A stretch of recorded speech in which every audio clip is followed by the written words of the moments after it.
Everyone, and welcome to the Village of Lytton's Committee of the Whole meeting on August 4th. Before we begin, I'd like to remind everyone to please turn off your videos and mute your microphones. Please note that this meeting is being recorded, but it is not being live streamed. Thank you, Your Worship. You may call the meeting to order. Thank you. I call this August 4th Committee of the Whole meeting to order at 11 a.m. To begin, we need to acknowledge that we're meeting on the traditional, ancestral, and unceded territory of the Endlakatlan people. I apologize, I'm a little distracted. There is a lot of noise going on outside, but hopefully you can't hear it on the video.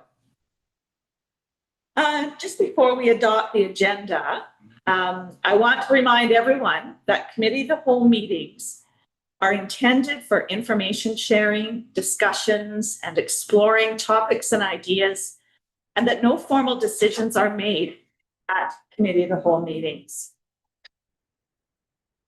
So we'll now adopt the agenda for this morning's meeting. Councillor Lightfoot, seconded by Councillor McCann. All those in favor? Carried. Okay, adoption of the minutes of the July 7th Committee of the Whole meeting. So moved. Thank you, Councillor McCann. Seconded by Councillor Toss. Were there any errors or omissions? All those in favor? Carried. All right, moving on to public comment, and I'll turn it back over to Corporate Officer Storchenko. Thank you, Your Worship. So members of the public are now invited to comment on matters related to the agenda. If you would like to speak, please use the raise hand function on Zoom. You can find that by clicking on React at the bottom of your screen and then click Raise Hand. When it's your turn, I'll read your name and you'll be asked to unmute yourself. You'll have 2 minutes to speak, and speakers are asked to please state and spell your name, say your address. And if anyone would like to speak, please use the raise hand function now.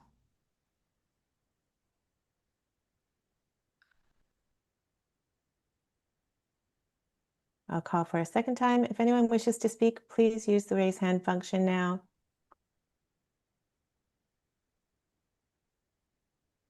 I'm not seeing anyone online, Your Worship. Is there anyone at Parish Hall? No, other than the delegation, there is nobody else. All right, so thank you. That completes the public comment portion of the meeting. Back to you, Your Worship. Thank you. So we move on to item number 6, which is why we're here today. So at the July 14th regular meeting, after reviewing a request from the Lytton and District Chamber of Commerce through the correspondence, we asked staff to invite them to the meeting to provide more information for us, and we're here. So we welcome Bernie Fandrich and Joe Johnson, and I believe Fiona Anderson is online from the chamber. So I'm going to turn it over to you to talk about your request. And well, thank you very much for having this meeting and the invitation to ask us to present some ideas to you. I've asked Fiona if she would be our primary spokesperson this morning, that she has been involved since day one and has a very good understanding. And of course, we'll be open to any questions you may have after we have had a chance to give you an outline of what we're thinking and why we're here. So Fiona, if you would take over, please.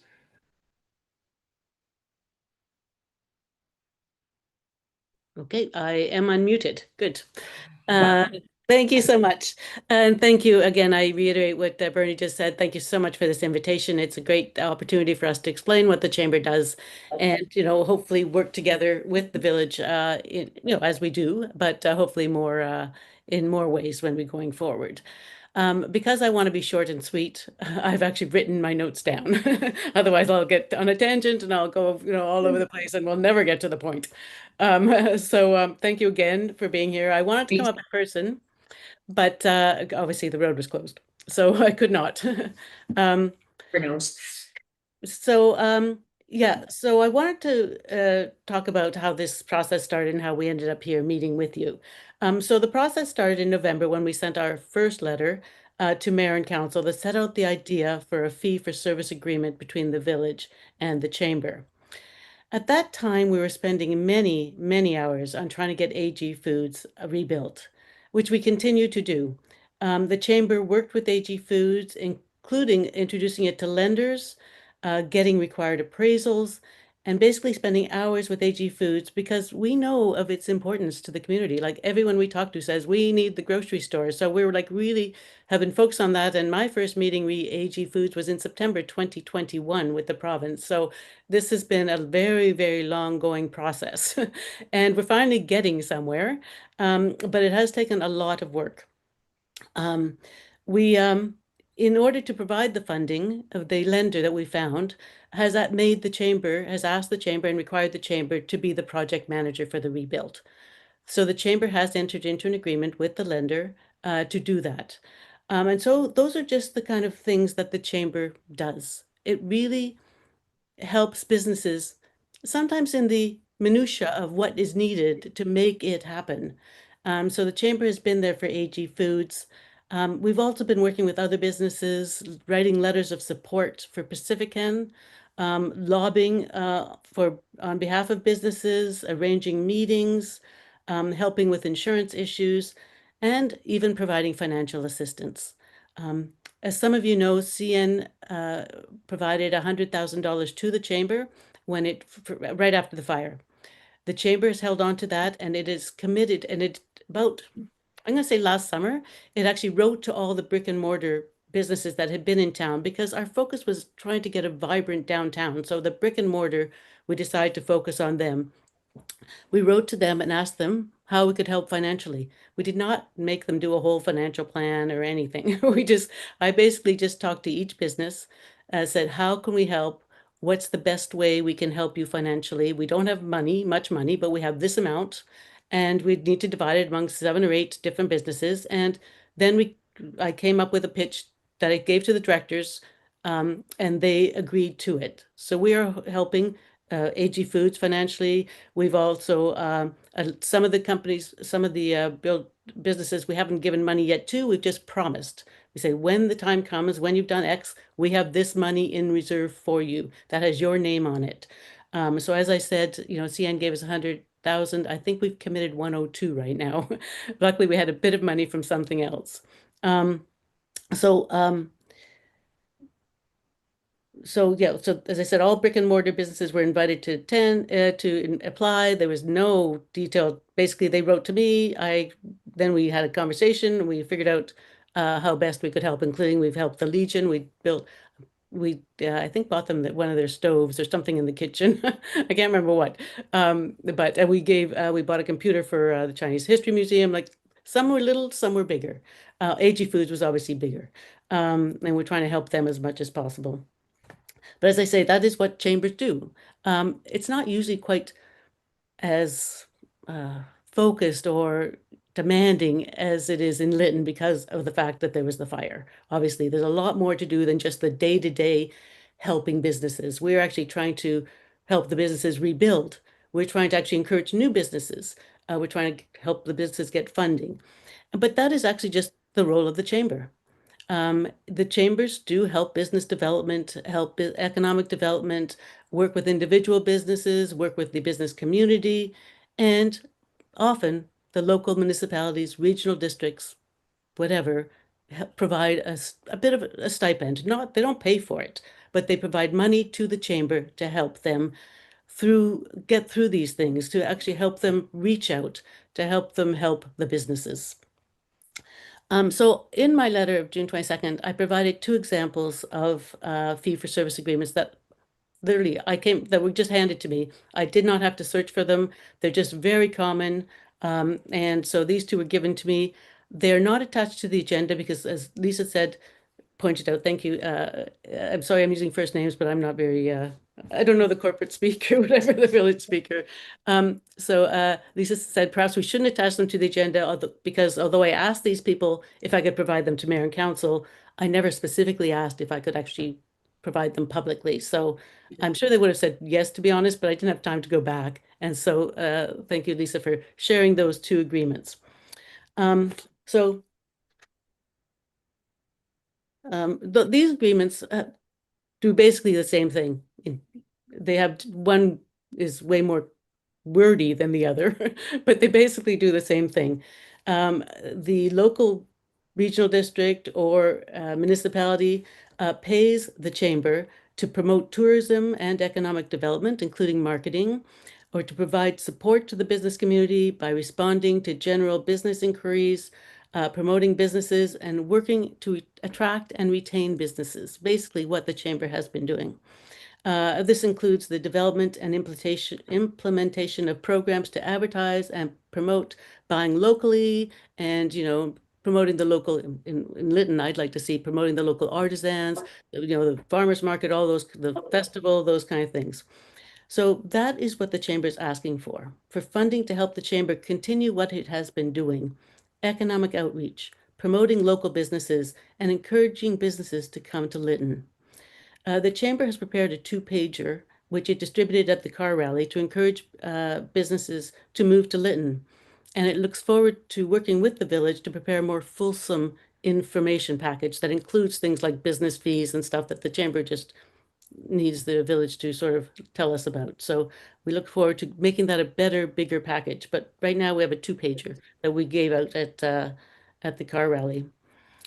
And now we've been asked to help set up the visitor center, and we are willing to help with that. The chamber has traditionally been involved with the visitor center, and it is the chamber that runs many visitor centers, not all, but many visitor centers in the province. So in addition to asking for a general fee for service agreement for continued business support and outreach, the chamber is asking more specifically for an agreement that sets out what money will be provided to the chamber to create the visitor center and once operational, to operate it. I've spent the last few weeks visiting visitor centers that are near me. So Gabriola, Nanaimo, Ladysmith, Cowichan Regional District. And I've shared what I've seen and heard with the chamber directors. Together, we have come up with some great ideas. I got to tell you, we had some really great brainstorming sessions that really have some great ideas of what would work here, what would not work, what the center should look like, and what it should include. The old days of just a visitor center full of brochures doesn't work anymore, and it specifically won't work for Lytton, because most of the information here that should be celebrated is not in brochures. So I think the challenge for creating the visitor center will really be going out, a lot of outreach, and gathering the information that we want to share in a visitor center and on a tourism visitor center website. The two would go hand in hand. It'd be the same information. So I think that would be the big challenge. People say, why not just use AI to create a website? Well, AI creates a website by gathering everything that's already on the internet. Well, really, the things for Lytton aren't on the internet. Yes, the Lytton River Festival has a Facebook page. Melissa has a Facebook page. But a lot of stuff, I'm not even sure AI will look at that. They look really for websites and other things like that. And there's a lot of artisans that we'd like to promote that aren't on the internet necessarily. So AI is always a help, I'll say. I've used it myself, but it's not an end all be all. That is just one tiny part of what needs to be done.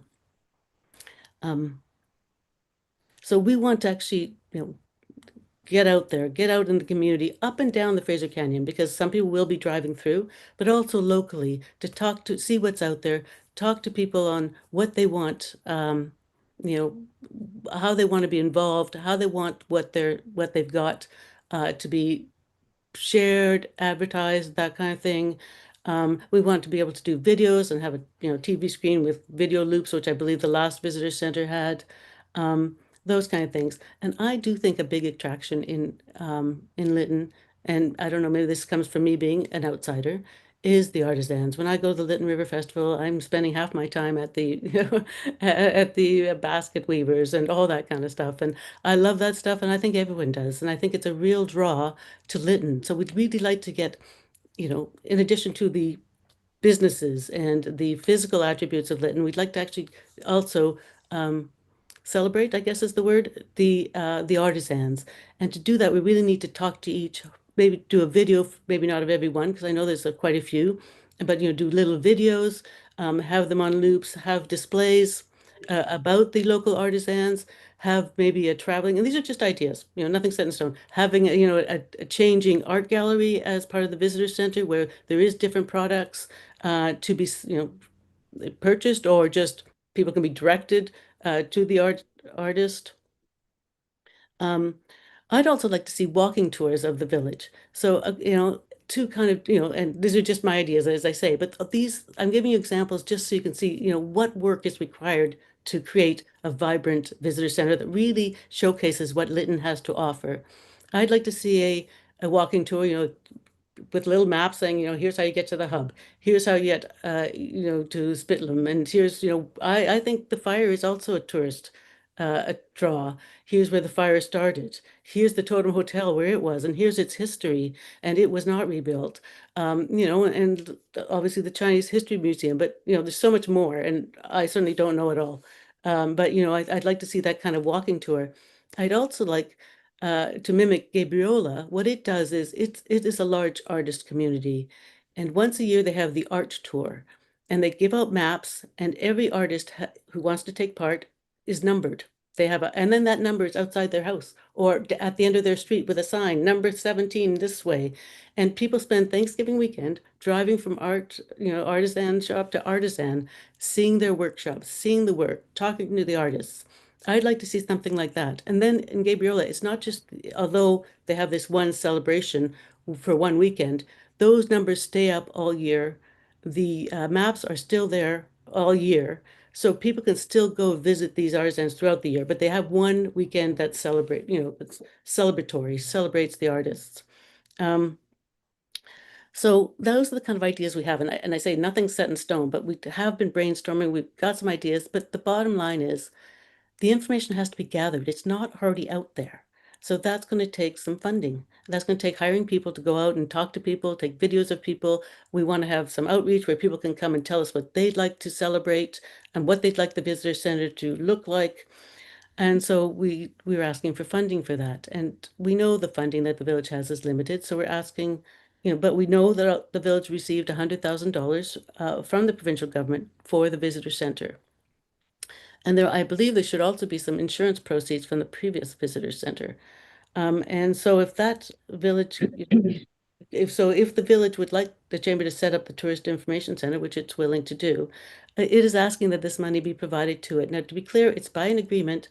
All money has to be accounted for. We don't just take the money and run. Like if you read those agreements we provided you, there's a complete accounting, and it's always up to X dollars. It's not X dollars. It's up to X dollars based on proving that what's been spent. Now, we cannot spend money first and ask for reimbursement. We don't have it.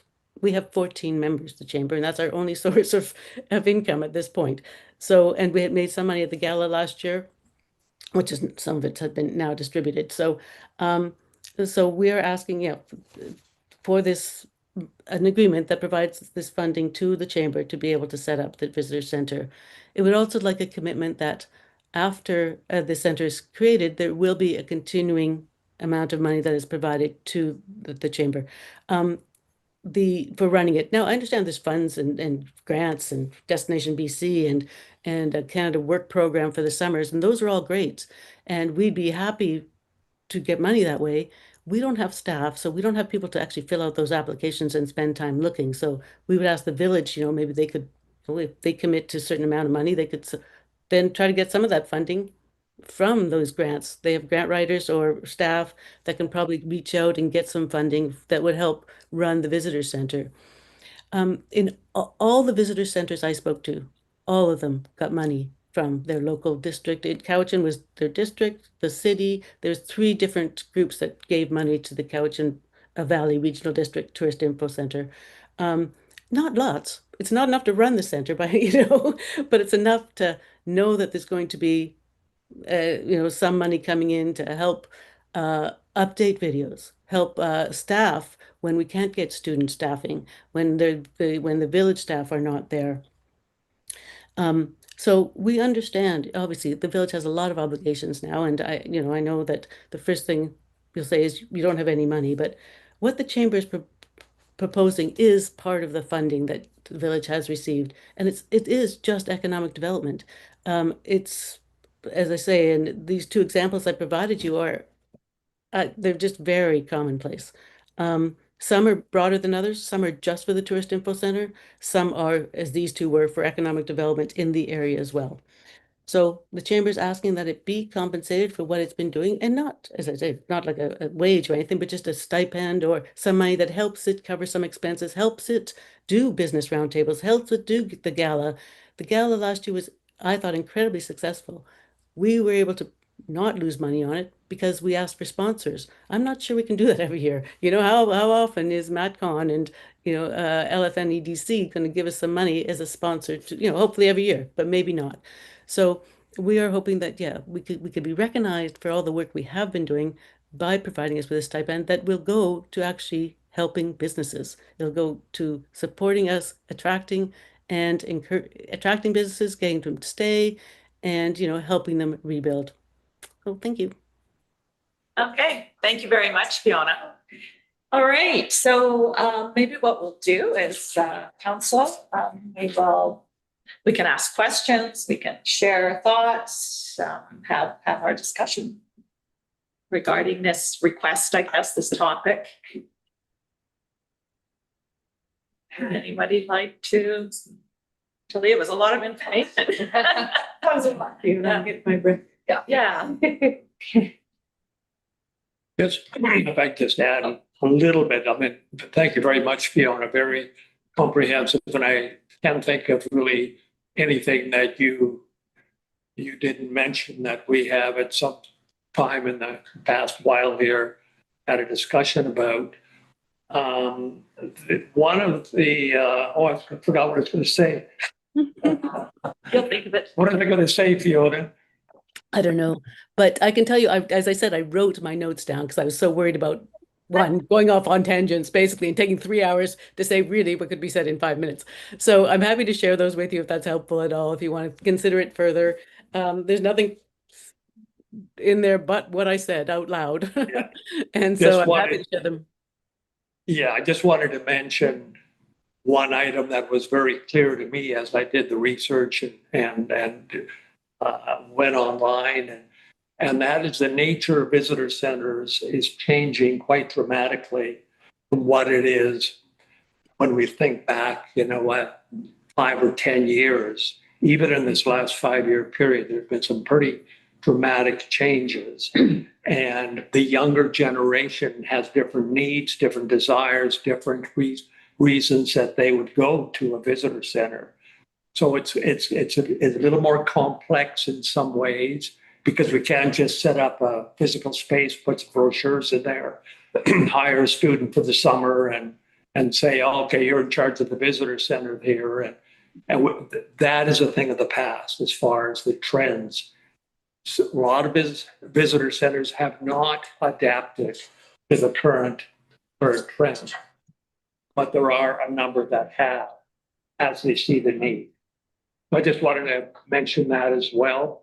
And Well, what is the current thing then? If it isn't, is there still a location? Is there still a place called a visitor center? Or is it something that's like, please explain what it has morphed into for us to get a better understanding of what you're talking about.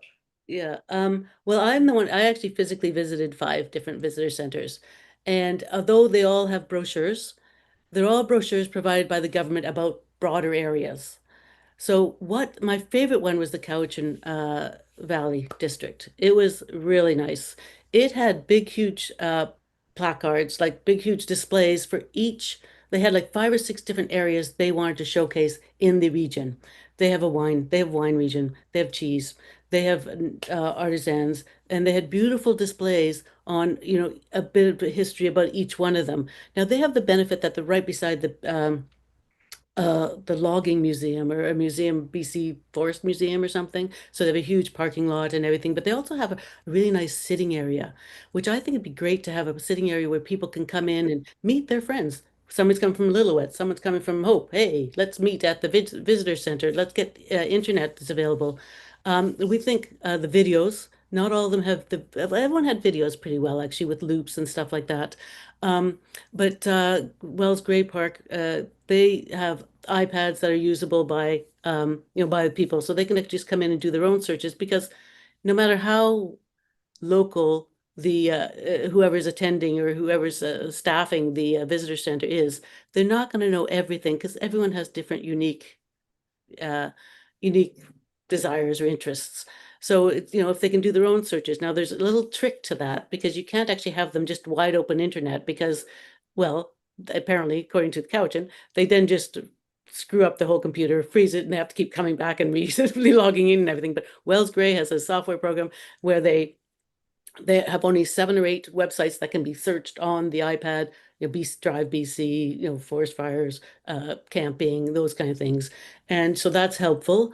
So the other things that are new is obviously the social media, getting an Instagram presence for the younger people, sorry, everyone's younger, but for the middle-aged people that aren't quite as old as I am. And those kind of things. There's some talk about, getting a big screen like and where you can touch where you want to go and it'll give you all the stuff that's there in that area. Like, oh, we're driving up to Lillooet, and you can actually be able to search geographically by what's between Lytton and Lillooet that's worth seeing. So those are all things that are talked about. I didn't actually physically see that in any of the ones I looked at.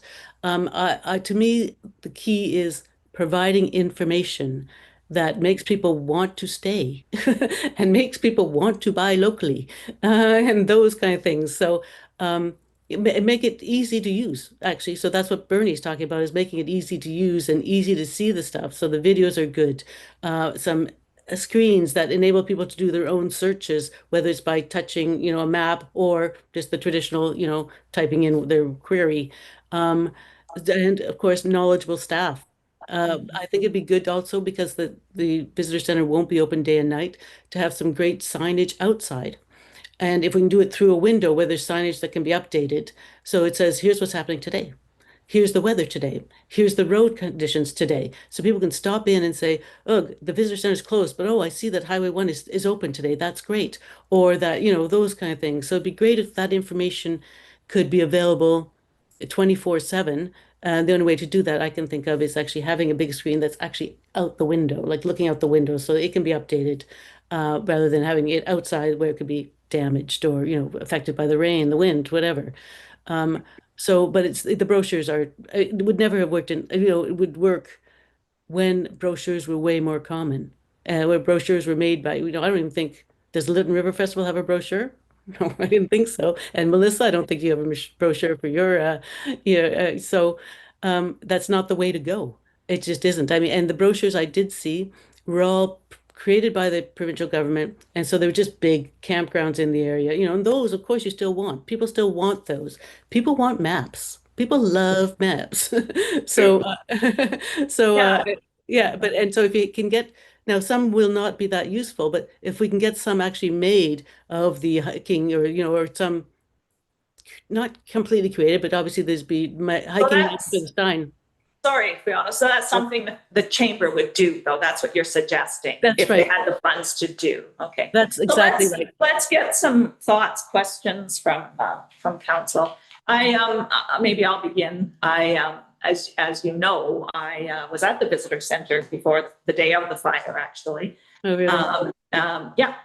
Managing it with the staff that were there. And I had taken a number of workshops, exactly what you're describing, the shift toward, QR codes and different things like that, less brochures on walls like that. That was the trend. It started a long time ago, right? So it's been working, there was the visitor center we had before was a building owned by the village. And I believe the chamber then managed it, used it. The village maintained it, looked after it, paid for the hydro. I know the visitor center, the chamber paid for the telephone, and then fitted up how they wanted it. They owned tables, shelves, whatever they needed in the visitor center. I think, and I could be wrong here, but I think the funding that you're describing that the province gave us is for fitting up a visitor center, which I think when we met, we talked a little bit about, in the village office, there's going to be a space for visitor center to be fit up however the village or the chamber would want to do, right? TVs, computers, shelves, seating, whatever the need would be. I'm going to call on CFO Marquette just to confirm that that's what the funding is targeted for from the province. Thanks, Mayor Connor. Yes, that's correct. The money that we received was for the sort of the physical setup of the visitor center, not the operational setup. So we talked about display cases, we talked about desks, we talked about big interpretive boards, that would display information. Some of the things you've described, Fiona, that we've been talking about for a while. Some of the we've recently been talking about the whole signage kind of wayfinding plan. And in that, we've been talking about some interpretive signage around the village. And I think, probably makes sense that some of that would start in the visitor center, in the, the lobby of the village office. So the, when we talked with the province about the funding, it was for those types of things, kind of that physical setup, because we didn't have any funding to do that. Thank you for confirming that. But just to say that, who knows, maybe there's some other source of funding, for operations. As I mentioned, though, previous, the village did, pay for a number of things. I don't remember in the files ever seeing some kind of an agreement the village had with the chamber. Do you recall? Was there ever any kind of a physical agreement between the chamber and the village for the visitor services? Yeah, I think our agreement was Peggy chewed. Okay.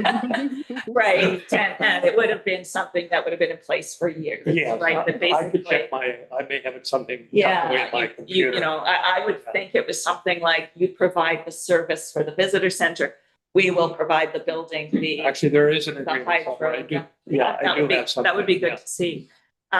Anyways, I'm just going to leave my thoughts there and think some more and ask council, is there any questions, thoughts, comments? I'm looking at you, the council, I have a lot to say, but I'm sort of dumbstruck this morning. And I think everything Fiona said makes a lot of sense. The only thing that I tend to push back on is the AI and digital dominance of these centers, because I think while it may be advantageous to some people, we've got a lot of areas around here that don't even have cellular service. Between here and Lillooet, there's dead zones. Between here and Ashcroft, there's dead zones. So physical, I think, is still an important component. Like Denise said, in the past, I know the village provided the space, paid for the utilities, the insurance, upgrades, maintenance. And I'm not sure, but I think in the past we actually submitted for summer students. Mm-hmm. I know we did for the museum, and I think we did for the chamber as well. That doesn't always come through, unfortunately. Depends on the year. I guess when I looked at those two examples she gave us, Gabriola and district, we're talking about areas that have got like 5,000 people. Pino, I think the district area is probably around 5,000 people. So is Gabriola. Gabriola. And I'm wondering, but it's a regional district. And I mean, really part of your outreach is for businesses outside of the municipality. I don't want to be, siloing people, but that's the reality at this time. And I think it has been historically. So I really wonder, there's other groups like Gold Country that is collecting some of this information, not specific to the village per se, but to the area. Of course. And I'm not sure what the one down centered at Hope is called. Discover Hope. Yeah. Yeah, Something. Yeah. So those are all groups that We don't need to share reinvent- information and promote their areas. They want to promote ours. It's need to get that synergy between all of us. I guess I was wondering if you could clarify kudos to the chamber for helping AG. But I know lots of people have been trying to help AG. And I'm just a little concerned with your comment about wanting some compensation for that activity that has happened for AG, because that is the chamber's role. I mean, you made that quite clear that that is the chamber's role. That's right. And they get paid by the municipalities to do those kind of things. They get a stipend. I didn't, yeah. I Googled it, you know, how many municipalities receive funding, or how many chambers receive funding from municipalities, and maybe it's incorrect. Maybe AI is incorrect in this one, but it said about 15%. I talked to 5 and they all got it. Well, so 100% of people I checked. Rich zone, yeah. Can I just So- a point of order on that? Like not order, Yeah. pardon me, like clarification. When you Googled receiving funding from municipalities, that's different. That might have been the exact wording that you put in there rather than what communities have a fee for service agreement with the chamber.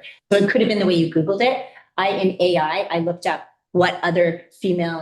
how many female all-female councils were there in BC, and AI did not recognize any. It said there are none. So we can't always depend on Google, but Yeah.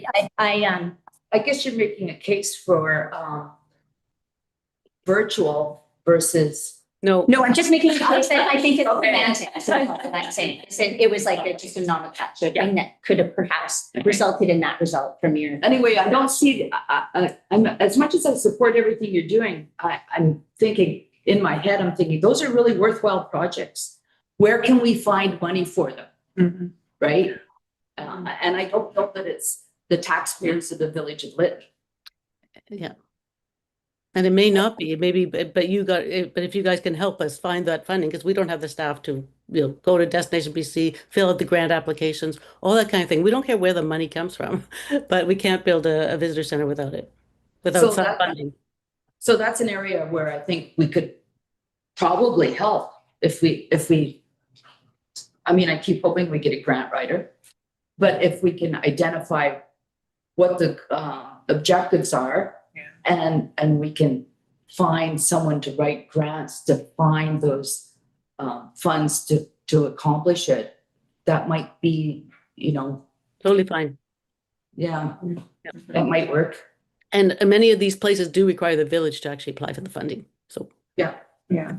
So I see that as something that we could provide, maybe not the cash, but maybe the application for cash. yeah. And it will cost money to build to create the visitor center. I mean, if you just want the outside building with display cases, well, and I think 100,000 can go a ways. I think it's beyond just a display case to hold the brochures. I think it is, some nice sitting area, some computers, a TV screen, all of that should fit in within the 100,000. But there's nothing to showcase if you haven't got the information to showcase. So unfortunately, the information gathering I find is really crucial. And of course, the first thing you do is reach out to the other areas and say, what information do you have? Figure out where the gaps are, then hire someone to try to fill those gaps. Well, and I don't know if you've seen the plan for the village office, but to me, there's sort of a big open area in the middle off 4th Street. Mhm. And that could be, that could accommodate visitors coming in and meeting with other people and having digital So access there. Yeah. We've been told we have 1,900 square feet. Yeah. So that's where we're going from. So we have been told that it's 1,900 square feet.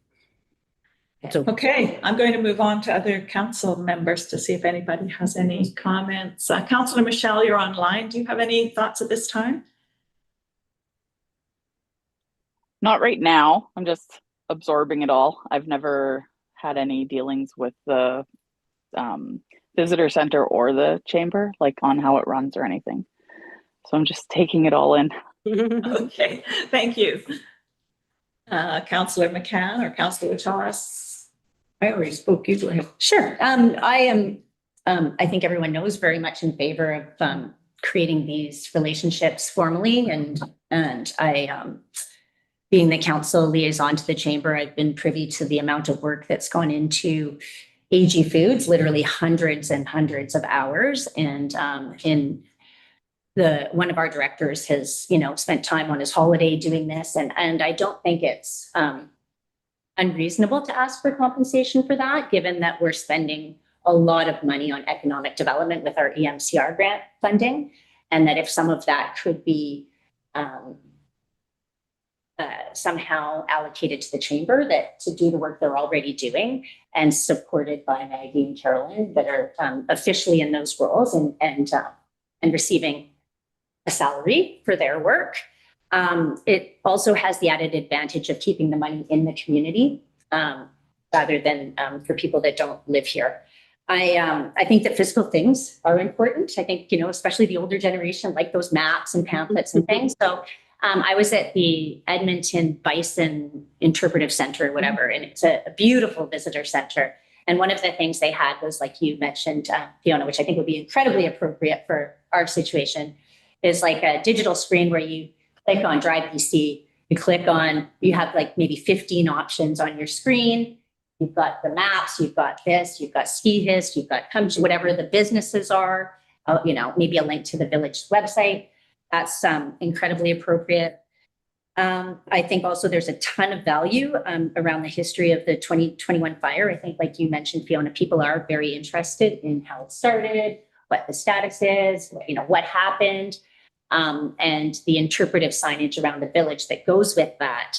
And I think maybe there's a role for the museum to work with the chamber and the village as well around that, because oral histories are something that museum commissions have taken on in other communities that I know of.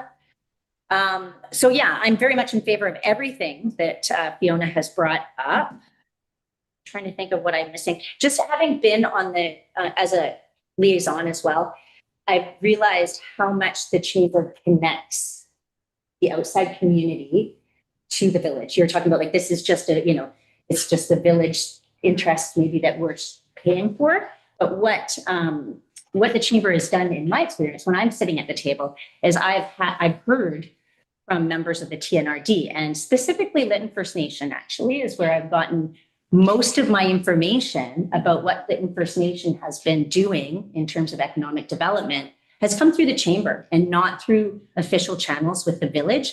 Right now, we have no mechanism, unfortunately, to have those relationships with LFN and with the TNRD.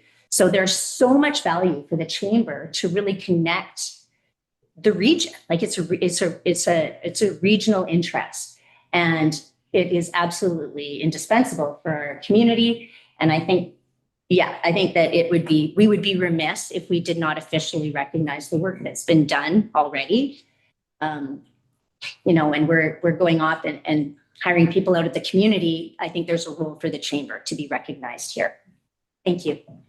I would agree with you. I think recognition is really important. Recognizing financially, I don't know what that looks like, down the road for the village. I'm going to mention a couple of visitor centers that I actually visited fairly recently. One was up in Wells, BC. Oh, I talked to them. They're great. They are great. And They're great. I know they have a budget of about $20,000 to run their visitor center. And they get $10,000 from Destination BC, just like we did before the fire. So that, in fact, when I had conversation with Destination BC after, they told me that they were leaving our account, or whatever, was not an account, but whatever, open, so that we would not, should we ever, reestablish a visitor center, we wouldn't have to go through that whole process. So there would be $10,000 a year right away for the exactly. And the other place I visited fairly recently was down in Greenwood, which is a tiny, these are both very tiny little communities, right? And it was run by volunteers. Three ladies sitting in there, three little old ladies. Well, they're probably my age. Exactly. Having coffee, and they were selling artisan work from around the area. It was a beautiful little brand new building. And it was just a lovely place to go in, to use the washroom, to chat with them, to learn about the area. I was really, really impressed. Somebody had told me about it, so I made sure I stopped in there.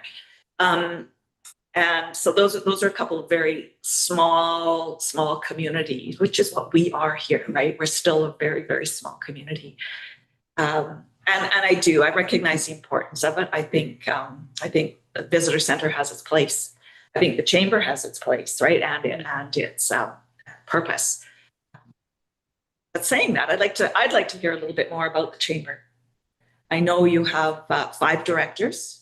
Is that right? 5 directors? Four directors. Oh, 5, sorry, yeah. Because I'm curious to know how how the organization operates currently. We have five directors and a vice president and a president. So, 4. 4? Joe, John, Peter, and Jason. Oh, yeah. And Bernie. Byron was on there No, too. and Bernie is president and Peter is vice president. So there's 4 directors and a vice president and a president. I am not a director. I just run the meetings. Make sure they actually remember what to talk about. Okay. Yeah. I just wanted to mention one item where I think the chamber could be considered by the village. And I know that there's been $60,000 or $65,000 grant has just been given to a Lower Mainland business for putting together another study. And I really worry about that specifically. And that because that is the kind of thing the chamber could undertake and be responsible for. And but having another study is not what our community or anybody needs about that. We need some action. We need We're here. plan how we are going to move forward specifically and who is going to spearhead that movement. And I'll just clarify that because I believe it was either at our last council meeting fairly recently, we had that explained to us that this grant money did come in. We had to go through the full process of it was a council decision to put an RFP out for this. So that's been done. We can go back and say this is the way we should have done it. But it's been done, and then we had to explain to us what that. It's not just about another study. Yeah. There's going to be actionable things that come out of it. It's an action. And so we, as a council, again, we have made that decision, and it's going forward. I think it's great having an actionable plan, but then implementing that plan is where the challenge comes. Well, we'll find out when we see the plan, what it's going to look like. Yeah. And so that's just the beginning. I mean, a lot of plans have actionable items in there. What do you need to do to move forward on this? But unless there's some organization or a group that acts on that, it doesn't happen. But anyway, that's just Evidenced by the last 2 plans. sure. Mhm. Anyway, I would be careful with that because actually, Some of it's been. some of it absolutely has. But Yes. most of our. Anyways, we're not here to talk we're about not previous talking about plans. that. We Sorry. are I here to just use that discuss as an the example. chamber's request. Yeah. that's right. That's it. Yeah, just a clarification on the Wells Gray Park too. They actually have a big budget. It's not Not Wells Gray Park. That's not what I'm talking about. Sorry, I thought you I'm meant. talking about a municipality of Wells. Yeah. Oh, sorry. Okay, I was thinking. I talked to Wells Gray. They have actually a very Yeah, large, they're budget, but they're yes, trying to be but they're trying to be self-sufficient, which is really cool. They haven't yet. They haven't broken even yet, but they think they will. They do sell a lot of stuff. Yeah, I'm And talking about municipality of like 200 people like us. I wondered why you said a small one. Yeah, no, Yeah. Wells Gray was awesome and very helpful. And Okay. yeah, they have quite a big budget, but they actually are self-sustaining and not by grants. They actually sell a lot of stuff. Thank you, Noni. To me, I'm just trying to put all this together in my own mind and I'll just kind of spit it out what I'm hearing. So there's a couple of things here. One for me is I'm hearing the chamber ask for compensation for services that have already been provided No, by one of their members. no, not at all. Not at all. Not All at all. right, 'cause Sorry, that's how it's coming across to me. That's how I heard that. the biggest issue. Oh yeah, no, that's completely no. For AG telling you. food. Yeah, It's all I we're think. still doing it. It's not over. It's far from Oh, over. no, I We're still know. working on That's it. why I'm kind Yeah, of, yeah. is there an Yeah. invoice that's gonna come? Like, I have no idea. No. It's not that at all. It's contribution. It's like you saw in the Tofino, I think it was 24,000 a year to help do these kind of things. And that money gets used for, getting out there, meeting people, like spending time and getting there. It's not an invoice. It's not we're charging project manager fees. Nothing like that. It really is just municipalities. As I said, I talked to five, and they all got, five chambers, and they all got money from their local. Some of them just for tourism. I didn't ask specifically about economic development. No, it's not. We're not asking. We're not sending you an invoice for X. We are just asking for some recognition for, that we do what economic development. Let's be on the payroll for 20,000 a year for economic development, that kind of thing. Plus, the big ask though, and why we brought us here, was the visitor center. It will cost money to create the visitor center, and not just the the physical stuff for sure. And that's part of it. I thought that would be all part of the business of the budget, but also gathering the information to share. And so that's all what we're really looking for is, if you want us to help with the visitor center, we'll need some money. There's accounting, those agreements all have, you have to account for what you spent. It's not just, but that's fine. If you have other plans for the visitor center, totally fine. We'll help where we can. But if you really want us to actually sort of take control and make it happen, we'll need some funding. So I had asked a question earlier about the chamber, I guess, and further to that are there other avenues of funding that the chamber is pursuing? Like, I don't know what your membership is like right now. We have 14 members. You have 14 members? The village hasn't joined. The only people around this table that have joined besides the chamber members is Jen. We have 14 members. And those are member businesses, right? Yep. Oh, no, there's individuals. How many businesses? How many businesses have joined the chamber? I think just about, I don't know, me, Bernie, probably about 8. Like 8 or probably, well, actually probably 10, like 10 of the 14 are probably businesses. Yep. Because I just remember the list from before the fire, there was 80. Yep. 80 members, right? We've written out, and I've written to all of them. Okay. So the membership is not going to get us, and this is another thing about the chamber here. A lot of the visitor centers, well, especially Gabriola, only advertises its members. We have no intention of doing that. No intention. It's not a perk for the members. It is to make something wonderful for the village, to make people come to the village, to make people buy from the village, to make people stay in the village, to make people want to stay in the village, rather than just always just, often just driving through and that kind of thing. So yeah, no, it's membership is not where we're getting our funding. Well, I think once we get more visible, we'll get more members, but that's never been, I mean, I don't know if it has been in the past, but it's not a huge income in any event. Given it's, $100, $150 to join. The great thing about having so few members, though, it's very cheap to join the provincial chamber. And so we're members of the provincial chamber as a result. Otherwise, we couldn't afford it. Yeah. Councillor Shaws. Thank you, Mayor O'Connor. Just following up with Noni's comments about, where's this compensation coming from? I think, just to be clear, Fiona, and I want to reiterate what you were saying, is that it is included in the fee-for-service proposal. Yeah. That is the idea of the compensation around the economic work that's being done, the economic development work that's being done. And as well as for the memberships, like, I think it's fair to say, I think we all have talked about that. I've heard the chamber talk about, really putting a push on the membership drive. But again, that takes capacity and it takes money at the end of the day, because it's people's time. People's time is money.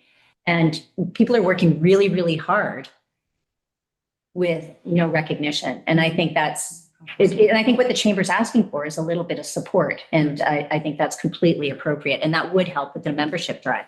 And there's only one business that has, the museum is, quotes, a business. There are no other businesses in our town that are operational. In the physical town, yeah. Physical town, yeah. Yeah. I'm sure they're, Tell us. Exactly. Anyway, that's an obvious thing, but. Yeah, I'm just very grateful to the 14 chamber. members, we haven't had a membership drive. Since February, I did actually send out 100 emails.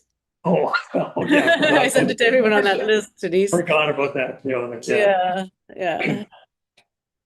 Okay, are there other? I'll just summarize what I thought I heard then, that what we're talking about is recognizing the chamber in their role and working with them as partners in going forward. And that might be some sort of an agreement, a financial agreement or something. But it sounds to me like what Fiona's describing is a little bit more than what my understanding was initially, was the village was responsible for the space like it back in the olden days, and that they would be happy to take over that. But it sounds like there's more needed than just the space. There's compensation, financial compensation to do the research and other work required to get it up and running as a modern, so-called modern visitor center. Is that basically what I'm hearing? It's not compensation. We have to hire people to get that information. We have to buy the computers, and unless you guys are doing it, but hire some to do the video. So it's not compensating the chamber. It's enabling the chamber. Yes, that's what I meant. That's what I meant. Okay, That's good. what I was saying. Yeah. You need money to do that. Whoever's doing it needs money to do it. That's right. And that's Yes. right. Okay. I'm just making sure I understood that clearly. Okay, good. No, That's what I was thank you for that clarification. So has there been any research done or discussions with any visitor centers that have newly started up around, and sort of what are the initial costs? And because I would think that I would envision it being built upon year after year. You'd start out with something and then work toward. Has there been any kind of So I haven't looked at research. I mean, I did actually. I Googled, but AI. I can't remember what they said because I don't really trust them. So I did talk to Wells Gray, not Wells. I did talk to Gabriel. Most of them are not new, but Wells Gray is fairly new. I've gotten Nanaimo is fairly new, and I was supposed to have an appointment with them this afternoon, but I kind of begged off and said I'll do it tomorrow. And Ladysmith is doing a brand new one. It is well over 100,000 to get it up and running. But I'm sort of limiting ourselves to 100,000 because that's what I understand the province has given to you, and we'll work within that and then try to find funding for whatever else is needed. And I think can do quite a bit with that amount of money. We'll certainly try. It'll certainly be open. There'll be enough to get the doors open. But it is, and I do have the numbers somewhere. I think 125 to 150, to create it, not the building, the inside, the material, the furniture, if you have furniture, that kind of stuff. So if the furniture and the shelves and everything were all paid for, what did it cost them to get it up and running? It was still, I guess that would be my. It's still about the same. I mean, you have to gather the information, you have to do the videos, you have to make up the big, huge display units. Like it's not just a display case. It would be, it would be like in Cowichan, they have these wonderful, as I said, huge placards that one for each area that they want to highlight, and those do have to change, but just starting to the beginning, you have a big one about the history of the fire, the history of the Inukat people, the artisans, the river, the two rivers, the festivals, like the festivals. There's the two, obviously the Lytton River Festival, but I think the farmers market is an awesome thing to promote as well.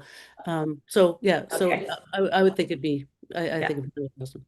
Thank you, Councillor Toss, and then or CAO Momberket, do you have comment? I just want to make a quick comment, Mayor O'Connor. I just want to make sure that we all understand just on the financial side. So we have a total of $100,000 that was given to us for the fit up. Part of the design of the actual village office space includes things like a built-in reception desk. I think there's a window seat that's built into that space. So that'll be out of the $100,000. So I don't want anyone to go start writing POs that equal $100,000 because we won't have that much at the end. But what we'll need to do is review the plans and see what's already included in the contractor's contract, and then kind of what the remaining investments need to be. Thank you for that clarification. Councillor Toss. I'm actually going to follow up on that, CAO Momberket. So the actual building parts that were agreed upon for the Village of Lytton office reception desk was always supposed to be a visitor center's desk, and that's coming out of the 100,000. Yes, it was always the concept was that we were going to have one desk downstairs, and that potentially, if there was a time period when there was no either grant money or students available to provide visitor services, we could locate a Village of Lytton staff member downstairs and they could do their work from that desk and provide that information. Thinking about like the off season, like something like October, when there might not be enough visitors coming through to warrant having a student sitting there all day, but maybe there's still some of the, some of the road guess- traffic kind of going through. Yeah, So- that wasn't my point. My point was more that I didn't understand that it was designed for the village information center. I thought it was a staff desk. I understood that the open space, the 1,900 square feet, regardless. I definitely didn't understand that the outfitting of that was taken out of the budget and applied to the visitor center budget. And I think that is a shock to me, but and I don't necessarily agree with that. I think it's not in our best interest. But to cut away at that 100,000. But that's what the money was for, was the physical. But it's a desk. It's a part of the building, in my opinion, and I think it's a little inappropriate to take that out of the potential budget that the chamber has. But in any event, my last comment would be that these relationships with the chamber are actually in our key performance indicators. They're in our annual plan. They're in our strategic plan, and thus far we've done nothing. So I don't think this is out of nowhere. We're using it in our communications, and thus far there's no agreement in place. So this is incredibly appropriate, and in my opinion, like much too late. Like not too late, but we need to do this as soon as possible. Thank you. Councillor Lightfoot. I don't think the chamber has been lost, or the information center has been lost in our plans. We've always recognized that it had value. Those plans were put before all of us. We all had opportunities. I did not understand that money would be taken out of the visitor center potential budget. And I don't think any of us were told that. I think recognition and respect is two-way street. Absolutely. And as much as, village is sort of on the hot seat, I feel today, to provide more. I think that we actually are providing a space where these activities can take place. It's always been part of our plan to make sure that that valuable service of information and chamber had a space in our new building. And,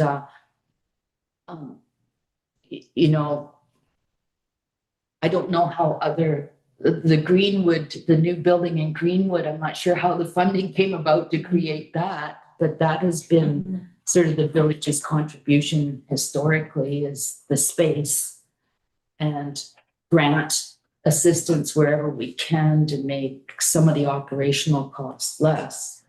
I'm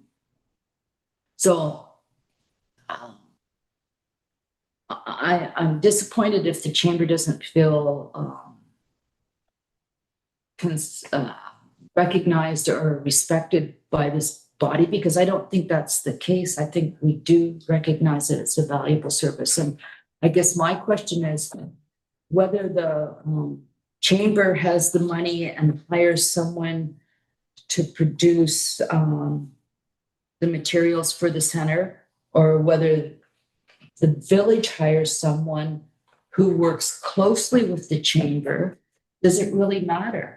As long as the work gets done, does it matter if the chamber holds the money or the village holds the money, if the key players are actually developing the plan? That's food for thought. Sorry, did you want me to answer that? Yeah. We've been asked to create it, so we were working on that assumption. It doesn't matter who holds the money, but if they want the chamber to create it, we've got some ideas. As I say, we've been brainstorming. We've actually got some really good ideas, but that's different than saying, "Oh, you hire people," and then we'll just say, "Okay, oh nay." I mean, that's different.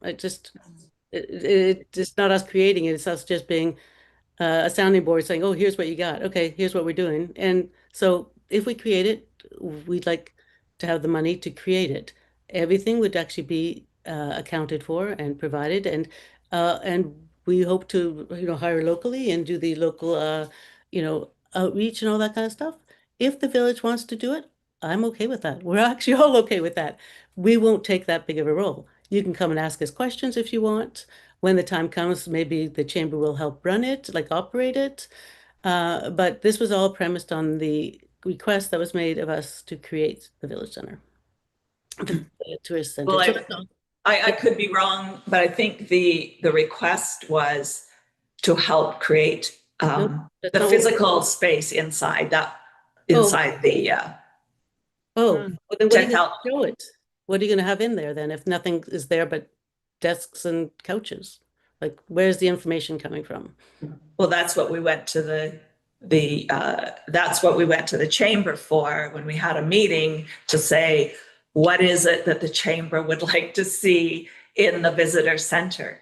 Okay, I didn't think that was what the meeting was for, so we must have misunderstood. We thought we were being asked to create the visitor center.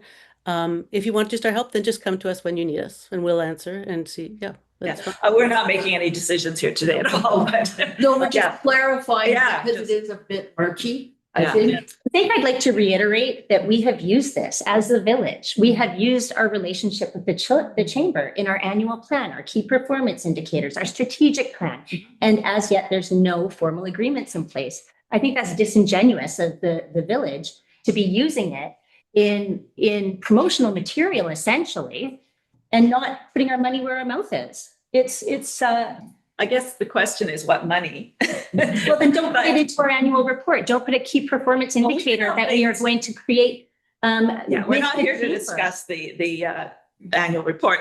We or are the- here to discuss the chamber's role. No, we're with here to village. discuss the rest of the chamber. And that is for financial we're not going to use the word compensation, but a fee for service agreement. Yeah. Yeah, that's what we're here for. Yeah, Yeah. including a fee to create the visitor center, which, we said we're willing to do it if we get some funding. It's fine if we don't. Which would be part of the fee for service agreement, correct? Yes, or can be a separate agreement. Yep. Yeah. It can be, 'cause one is operational and continuing, and one is a one-timer. Just, here's the money you can have, like you guys gave to the museum. I understand it's insurance proceeds for the museum, but you gave the museum saying, here's control over this pie to help, rebuild the museum, and not physically rebuild, but internally rebuild the, what do they call it? They call it, the creativity, the actual, what makes it a museum. It's not The the wall. interpretive center, like the Yeah, interpretive. whatever. Yeah, the material that makes it a museum as opposed to the building that makes it a museum. So that's all. Yeah, fee for service agreement would then be, so every year the village would provide this much, if financial was in that fee for service agreement, so provide the 20,000 or whatever, right, year after year after year. Do you recall, as mayor, when you were on council or you were mayor, did the village ever provide financial assistance to support the visitor center? Was there a line item in the budget? I'm just wondering. There was a small line item, but it was for heat. One year we replaced the floors. 1 year, I think we gave a tiny bit of money for desk or a computer or something. But it was mostly just the maintenance of the building. And the building. I mean, the space is about, nothing can happen if there's not space, right? So the space needs to be recognized as an ongoing contribution, especially the maintenance and the janitorial and all the insurance and all those costs. Yeah. Air conditioning.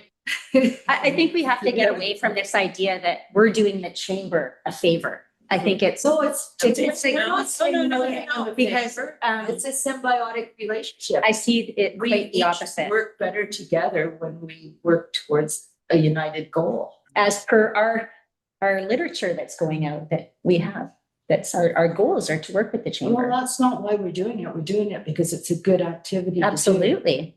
But it is also in our key performance indicators. So we're doing exactly what we set out to do in those documents. There's a number of things in those documents that we haven't been able to accomplish. It doesn't mean they're not good goals. They're not, it doesn't mean they're not good objectives. Well, and one of them is that was working with the chamber.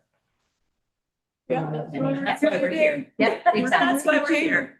Okay. Any other comments, thoughts, discussion items? Josephine? Like we're here to gather information. We're not here to make any decisions today, but to help us understand a bit more. Well, I've been a resident of Lytton for over 15 years, and I've never been officially associated with the Information Center, Visitor Center, but I found it to be a very useful place, and I'm very hopeful that this is going to take place because I think it's a definite advantage to the village to have it and have it operating in a successful manner. So that's why I'm here. Yeah, thank you. Thank you for that, because I couldn't agree with you more. Yeah, and I don't think there's any, again, I could be wrong, but in my opinion, I don't think there's any question that there wouldn't be a visitor center. What that looks like, how it's operated and everything be the question, right? Yeah, those are the details. As Fiona said, so many she's explored, the municipality has worked with the chamber who runs it, but the example in Wells, it's actually the municipality that runs it, not no other organization. So that does happen in other places too. So you never know. Yeah, Jesuit. So I'm just thinking timelines. I mean, I need something concrete to come away with today. So timelines, the village office is being created as we speak. I saw them putting a subfloor. So I'm not sure, I'd hoped we were in by last December, but maybe by January or whatever. So we've got 6 months maybe where it's really important to make sure that the attributes of this space work well for the chamber. And so I'm just trying to I'm talking out loud and trying to clarify in my own mind. So we've hired this consulting team, right? I would suggest that one of the key groups that they should be interfacing with would be the chamber. Mm-hmm. And so, Diane, does that fit within their mandate? I'm not really clear because it takes a Can long I just time. clarify, are you talking about the recently started economic development strategy? Is that what you're Yes. talking about? Yes. Yes, absolutely. One of the key groups they'll be interfacing with is the chamber. Absolutely. So because of the timeline of the information center maybe being able to be realized by next spring. The building construction was slated for 1 year. So it started at the end of April. So yeah, next spring. Yeah. So so the fit up would start before that, right? Kind of roll it back a few months before that. So can we make some decision or commitment to make sure that the chamber and this consulting group work together soon? I don't know how to get back to the frustrations or how to overcome the frustrations that may appear if the work isn't listened to. But just to clarify, the economic development strategy doesn't have anything to do with the visitor center, right? Because we said the economic development strategy is specifically focused on economic development other than tourism, because we already have a tourism destination plan from 2024 that we're working our way through the initiatives that are involved, that are in there. So the economic development strategy that we're about to launch is specifically not including tourism. But, all right. But the one that is in place does, so there's no reason not to use that to carry on and continue to make sure that everyone's heard and that needs are met and that we come up with something that we're all proud about and happy with and feel like it's a doable thing. I think part of our hesitation is worrying, as always, about getting in water that's too deep for us to manage to swim in. Sorry for the metaphor, but we don't want to set everybody up at the visitor center and then find out we couldn't afford it 2 years from now. That's what I'm thinking. I'm hearing it's part of what we're concerned about always. But I think that's easy enough to manage if everybody can sit down and talk and listen back and forth to each other and say, this is what we want to do. Can we do it? How can we do it? And collaborate and use our everyone's resources that are available as much as possible. Like just to sit down and say, well, what are we going to try and do here? And what do we need? And I'm hearing that the chamber would really like, for them, it would be important to have this kind of an agreement. So the village has to look at that and consider if they're willing to do that. Mm-hmm. So that's part of today is figuring out what that implies. Yeah. But part of the information center, if I recall it correctly, was to promote businesses. So that's dev to a certain extent, right? Yeah. Artisans, walking tours, things like that. I guess that's more historical, but No, that's all the type of stuff that would be run out of a visitor center. That's correct. Those are the types of activities, products that they would represent. Carolyn's got her hand up. I see Carolyn has her hand up. Carolyn, did you have a comment? Yeah, I just wanted to talk a little bit about the economic development strategy, and thank you, Diane, for clarifying.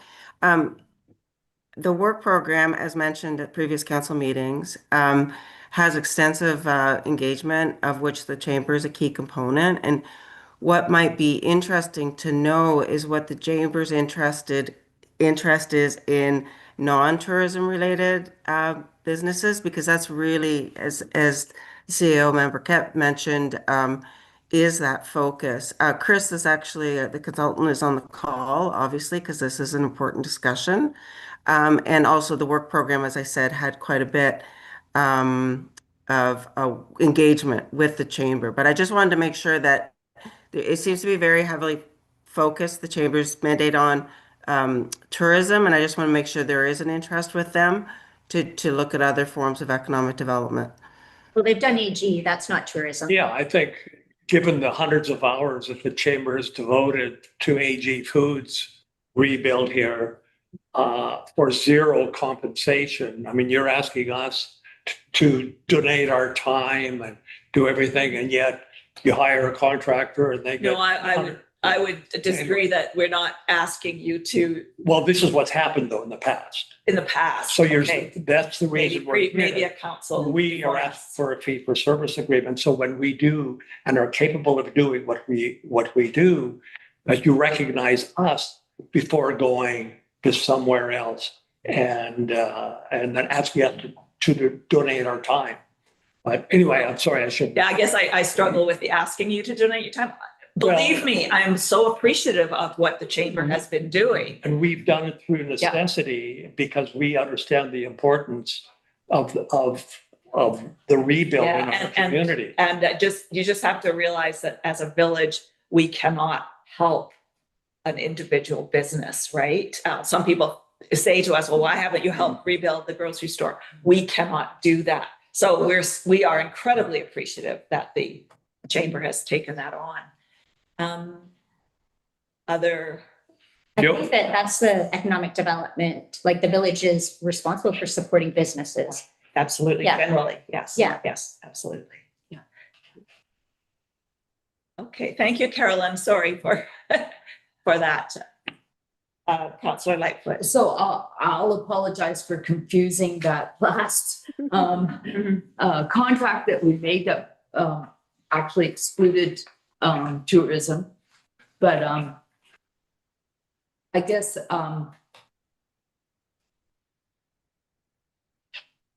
it's important if we can identify an amount and we can find sources to fund that. I think the village would be willing to make those applications. I'm also curious, when contracts come up, requests for proposals or whatever, there's no reason why the chamber can't apply, is there? No, Yeah. we thought of that. It's- Oh, yeah. We don't have We personnel don't have that staff, but Yeah, but we don't we'd have have the to staff. subcontract. Yeah, we'd have to Exactly. subcontract. So it made more sense. We thank you to Carolyn for she provided us with the RFP ahead of time. We looked at it, we shared it with people. But Okay. we don't have staff, so we would have just always hired someone anyway, and that doesn't seem like the purpose. The purpose isn't that we take it and then subcontract. Yeah. So. Right. Okay. Yeah. Mhm. So. Okay. Councillor Michelle, I haven't purposely been ignoring you, but do you have any comments? Not at this time. I only managed to skim through the agreements that were provided for us, and I want to read those more in depth before coming up with an opinion. Okay, thank you. Thanks. Councillor Toss. Just wanted to talk about the agreement, that I appreciated how it wasn't like you're just giving the money to the wherever you're having the fee for service agreement with. It is accounted for. So in, I think one of the cases I gave Gabriola, it's you return the money if you haven't spent it by the end of the year.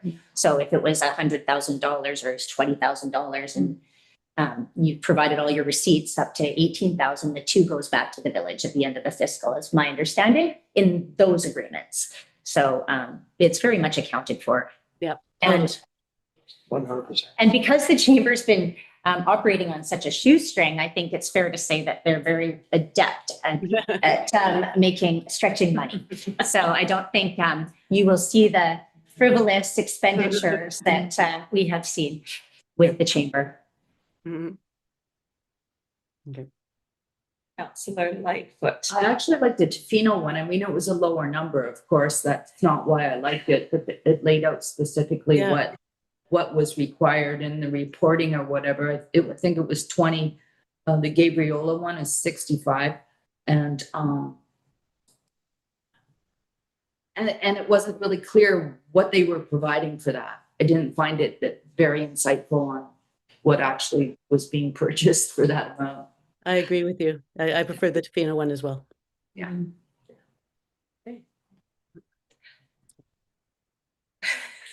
Councillor McCann, did you have some? Only just Final that comments? we've had a discussion, we've got some way more information now. Thank you, Fiona and Bernie. And got a sense of how people feel and the underlying emotions that are rolling around here a little better than I understood before. But I think that I really want to see us continue to build a relationship that's going to go forward, because it's really important. The whole community relies on us having good relationships with people, and that's what we have to find ways of doing. So I appreciate all you've done. I know the hours and hours you've done and Thank that you. your members have done, and how we, as a community, everyone is just kind of holding their fingers crossed, hoping that hoping that the effect will one day realize itself. So please don't think that your work hasn't gone appreciated, because it really has. And if we're hesitant, it's probably because we're scared of spending money. And I don't know. Yeah. It's kind of usually the reason we're a little hesitant. It's scary. Oh, God, it's scary to spend money. Yep. Yeah. Come on, we just spent 2.3 million in Scary to spend motion. money. Spending money like drunken sailors. We want to make sure that we're Come careful. on, we're scared of spending That money. it always, it's nothing to do with anything special. It's just an immediate reaction. To be cautious. That's right. I agree with Councillor McCann. You know, I would love to be able to say, let's just enter into an agreement, but there are some unknowns for us yet. And I think we need to, well, as a council, we need to make a decision and figure this out. Yeah. But Councillor Lightfoot. Well, and just to be honest, and I'm one of 5, so who knows how the rest feel. A specific document presented in front of me is easier to accept than a vague, let's make a deal kind of thing. But I know that entails work, and but perhaps you've been able to read the room a little bit better today after listening to all of us. Yeah. And can be specific in what you would like to see happen. Well, specifically, we would like to receive money to create the visitor center, the $100,000 or would add plus insurance proceeds, because I think it'll cost that much to actually have the doors open. We'd start right away. We would start hiring people to gather the information and I understand the building is there. I didn't understand that. I mean, if the chamber, if the village You're wants. cutting out, Fiona. Oh, thank you. I looked down. Can you hear me now? If the village wants the chamber to help, and it, as I said, it's willing to help, it will need some financing to help it, but it would also like to be involved. Like, I'm like, there's a bench there. There's this, there's what? I guess I'd need to have a little more detail of what's there, because I'm envisioning things that may not fit because things have already been designed there that I didn't realize. And then a fee for service agreement. But right now, what really triggered this was the fact that we were asked to help create the visitor center. I thought that meant you'd asked us to create it. If you hadn't, excuse me. But if you want us to, because I don't know who else you'll get to do it, to be honest. But that's fine. We will just hire other people. You might end up hiring the same people. But if you want us to do that, we'll need funds to do that, and it will be. We want to do a good job. There's no point in not doing a good job. We've got a blank slate. Let's make it great. That rhymed. Thanks, Great. Fiona. One chance, yeah. Yeah, that was good, Fiona. That's a great way. That's a great way to end the meeting, and No, we got another agenda item.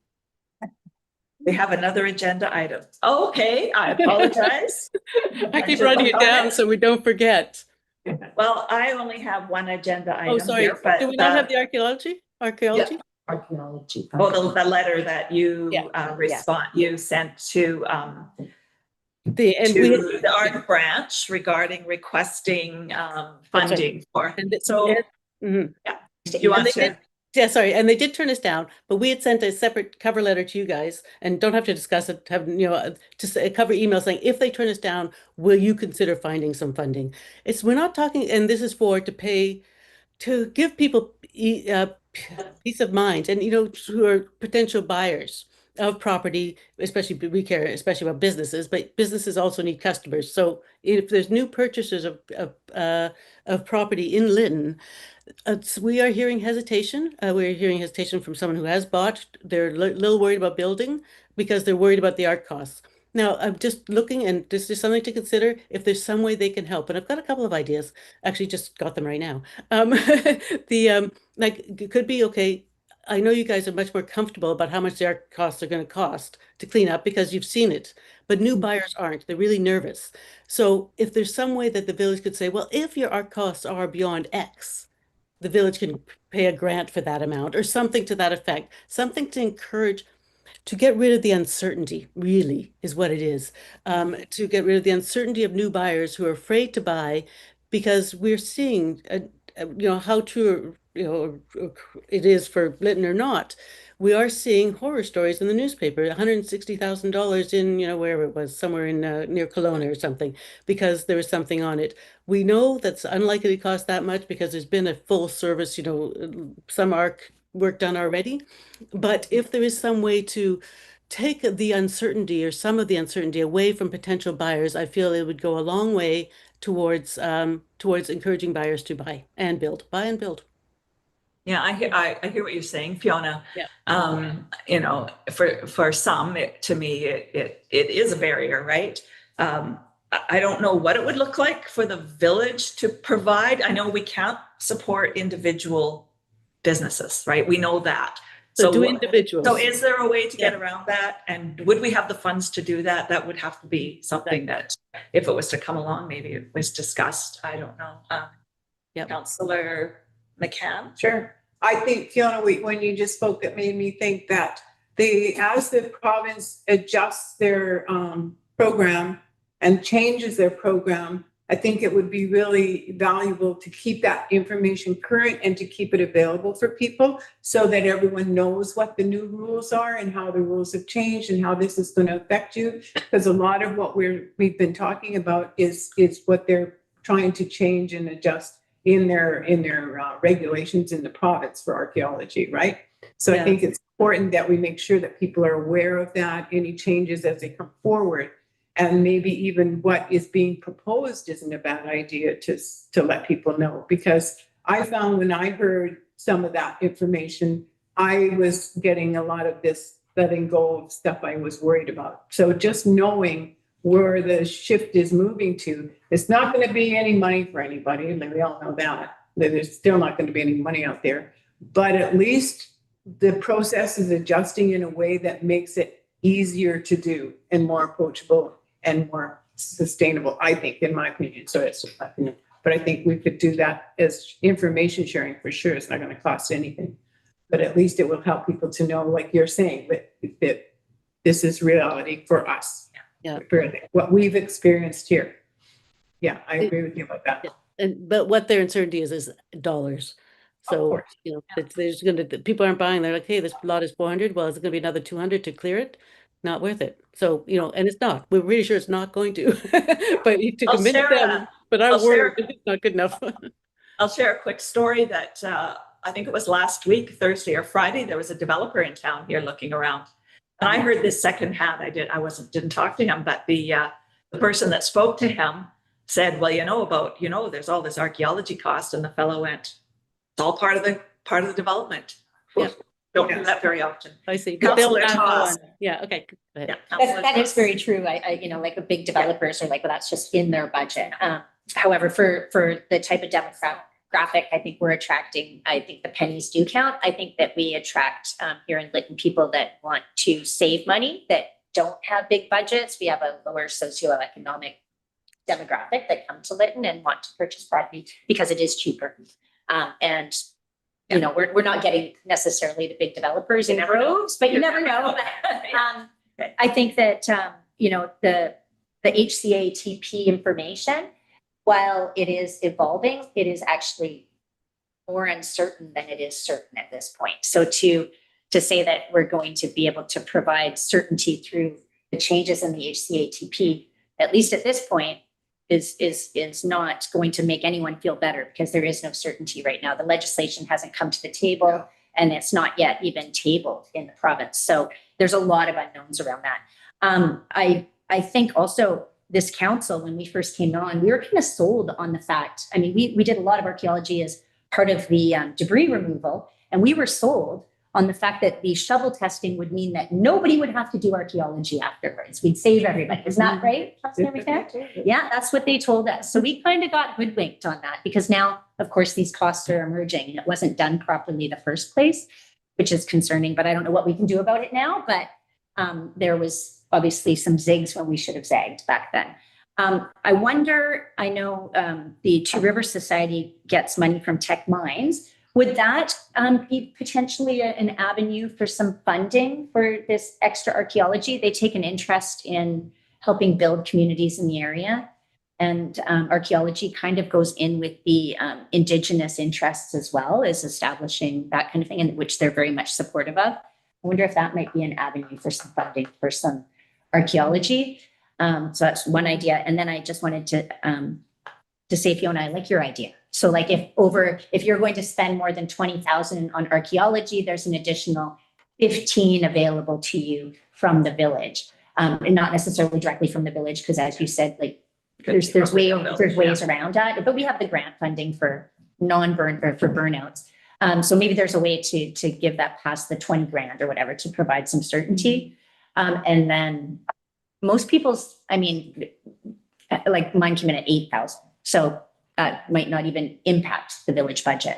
So I'm very much in support of anything we can do to alleviate the uncertainty and people's stress around purchasing property at the village. Because I too have heard firsthand that people are reluctant to purchase. Yeah, and the bottom line, I guess, as far as the request for the village to provide funds for it, we can't do that for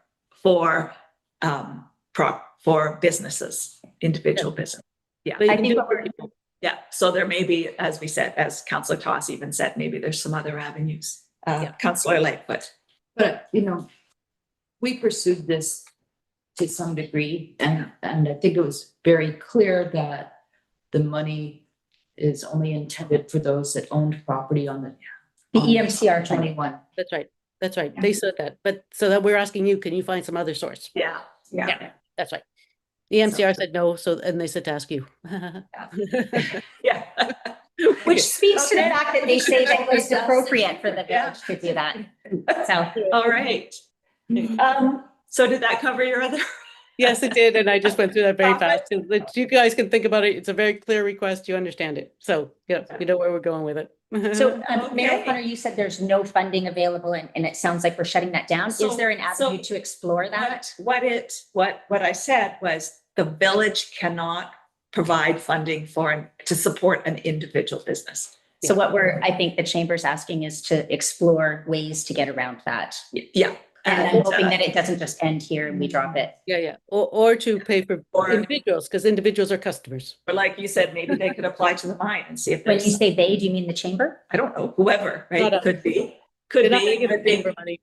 Not for archaeology, it would be a village initiative from a grant writer in the village. So I'm just hoping that it's not dropped now at this table. yeah, and I'm you're not saying no, one there's way or not. the other. I'm not saying one way or the other. So it is something that we can pursue then, or? I'm not saying one way or the other. I don't know. Councillor Lightfoot. If we funnel the money through the village, it's still the village giving money to a business, which is not allowed. It's not allowed. I don't know that, but I know that you're not allowed We've to. had this discussion. I understand before. that, Yeah. but there are sort of workarounds, and I think that we could explore that. And where there's a will, there's a way, and I think that we haven't explored that, to be fair. Okay, I think we have. It's differing of opinions. I guess that brings us to the end of the meeting then. Unless there's- Diane want to. Yeah, I don't know if Carol and Diane have any other comments, or Melissa. Thank you so much for coming and for presenting and sharing and taking our questions and our thoughts here. I think that's what the committee of the whole is for. Well, thank you very much for this meeting and hearing our concerns and requests and whatnot, suggestions as well. Yeah. Yes. Yeah. So that $300,000 that you got sitting in the bank, we'll take it all. Oh, no problem. I'll write you a personal check. Okay. All right. So that will bring us to the end. And I'm going to call for a motion to adjourn the meeting. Councillor Toss, and seconded by Councillor McCann. All those in favor? And this meeting is now adjourned. So thank you very much. And thank you for everyone that attended. Thank you. All Thanks, right. Fiona. Thank you. Okay.